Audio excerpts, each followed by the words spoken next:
ඔන්න ඉතින් හුලංගල මුදුනටම ඇවිල්ලා තියෙන්නේ දැන්. පේනවාද මොනතරම් ලස්සන වටපිටාවක්ද තියෙන්නේ කියලා. මේක තමයි නැවතත් මතක් කරනවා නම් අපි ඉන්න උස ප්‍රමාණය මතක් කරන්න ඕනේ. අපි ඉන්නේ මුහුදු මට්ටමේ ඉඳන් අඩි 2500ක් විතර උඩ. එහෙම නැත්නම් මීටර 760ක් විතර උඩ තමයි අපි දැන් මේ ඉන්නේ. ඉතින් මේකට ගොඩක් කට්ටිය නම් දරනවා නැවුගල, එහෙම නැත්නම් හුලංගල, පුංචි ලෝකාන්තය, එහෙම නැත්නම් සැලගම වතුයාය කියන මේ නම් වලින් තමයි මේ ලස්සන වූ සුන්දර වූ ස්ථානය හඳුන්වන්නේ. ඉතින් අපි දැන් ඉන්නේ මේ කන්ද මුදුනේ. පේනවා ඇති මොනතරම් ලස්සන වටපිටාවක්ද තියෙන්නේ කියලා.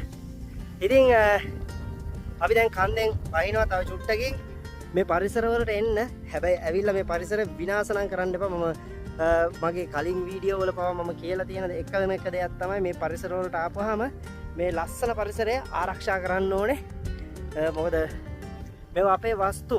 මේවා වෙන රටවල නැති ලංකාවට විතරක් ආවේනික අපිට උරුම අපේ අයිතිය. ඉතින් මේ ස්ථාන විනාශ කරන්න එපා. ප්‍රශ්න ගොඩක ඉද්දි තමයි මේ තැනකට මම ආවේ ඇවිදින්න. ආවට පස්සේ තිබ්බ ප්‍රශ්න අනම්මනම් මොනවත් නැහැ. මොකද ඒ තරම් ලස්සනක් මෙතන තියෙන. ඒ ලස්සනත් එක්ක ඉතින් අපේ හිතට මාර සතුටක් දැනෙනවා. ඒ වගේ තමයි හොඳ හුලඟක් තියෙන. ඇඟට මාර සිසිලසක් දැනෙන හොඳ හුලඟක් තියෙනවා.